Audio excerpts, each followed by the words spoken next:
Il faut dire que c'est d'abord un sentiment de devoir accompli. Il faut dire aussi, et c'est important, que le Front des Nations Unies pour la population, nous nous occupons de sujets très sensibles.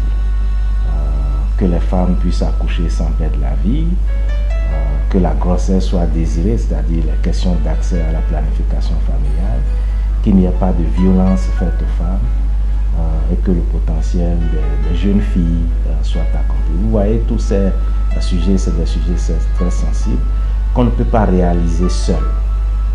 C'est d'abord avec le gouvernement, c'est avec les autres acteurs.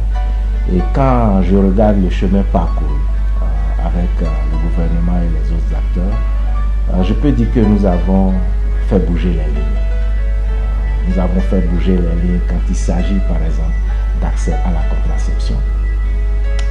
Nous avons eu un accroissement de la prévalence contraceptive dans le pays, qui est passé de 8% il y a 5 années à environ 18% en moyenne. Quand il s'agit, par exemple, des questions de fistules obstétricales, comment est-ce qu'on peut redonner le sourire et la dignité aux milliers de femmes, de filles qui en souffrent, nous avons complètement fait une révolution, nous pouvons dire. Parce que désormais, nous voulons que dans les 26 provinces de la République, qu'il y ait des équipes congolaises qui existent et qui puissent offrir ces chirurgies. Ce n'était pas possible il y a encore quelques années. Et ensemble, nous avons déjà couvert plus d'une dizaine de provinces. Et d'ici 4 ans, tout le pays sera couvert. Je crois que tant qu'il reste à faire, rien n'est fait. Mais si j'écoute les partenaires, ils m'ont tous dit nous avons fait un bond qualitatif en tant qu'organisation. Et donc, je pars avec cette satisfaction d'un devoir accompli, mais il y a beaucoup de choses à faire. Et donc, nous allons continuer avec tous les partenaires.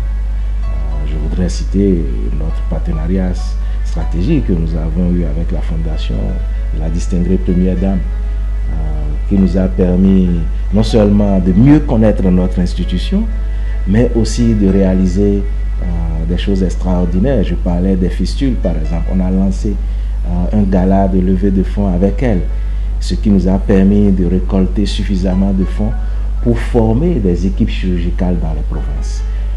Nous avons, à travers l'initiative Kitumaini, ensemble avec elle, mettre la problématique de la jeune fille un peu plus sur l'agenda.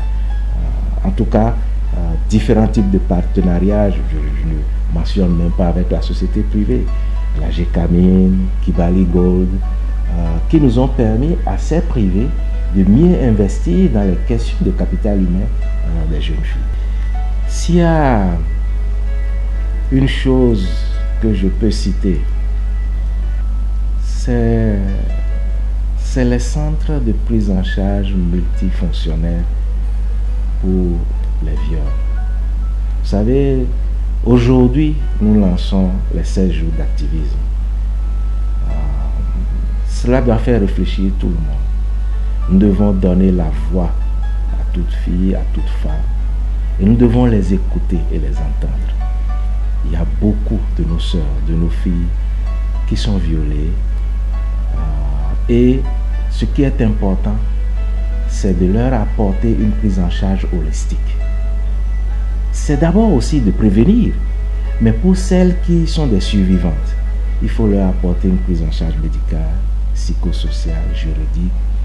Et ayant pu contribuer à mettre en place plus de ces centres, c'est vraiment un grand motif de satisfaction qui va rester avec moi.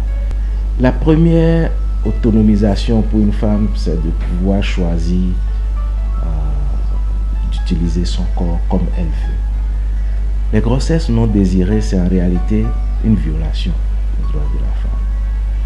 Malheureusement, dans notre contexte, nous tous acteurs réunis, gouvernement, partenaires, nous ne couvrons pas 25% des besoins des femmes, c'est-à-dire des femmes, des adolescentes qui aimeraient choisir quand elles vont tomber enceintes, qui aimeraient savoir combien d'enfants elles voudraient avoir, mais n'ont pas les moyens de les avoir.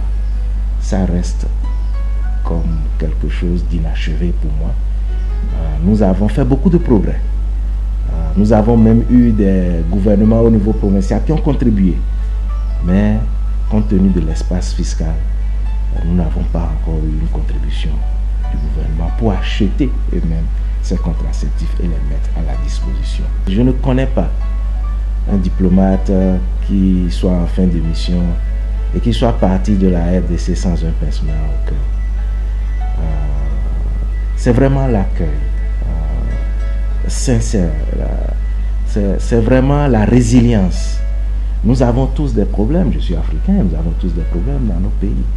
Mais avoir toujours cette joie, communiquer cette joie de vivre, se sentir chez soi. Je me sens ici comme chez moi. J'ai développé des amitiés qui vont rester des années. Ma fille était ici, elle a des amitiés qui vont rester. Je suis sûr qu'elle sera la première à venir ici avant même que je ne revienne. Donc vraiment, je pars d'ici le cœur rempli, avec beaucoup d'amitié, avec beaucoup de relations professionnelles développées. Et c'est ça qui me reste essentiellement. Le message particulier que j'ai, c'est un message d'espoir. Un message d'espoir en disant à mes frères et sœurs congolais que, au-delà des difficultés, au-delà des problèmes politiques, économiques, sécuritaires, il y a un bon espoir. Si nous continuons tous à travailler ensemble pour donner un peu plus de dignité à l'homme grand âge, mais à la femme en particulier, parce que ce sont les femmes qui font les nations. Mbote, Mwanaboka, je suis un fils du pays, je suis votre frère et je pars de la RDC le cœur rempli de joie. Matondono.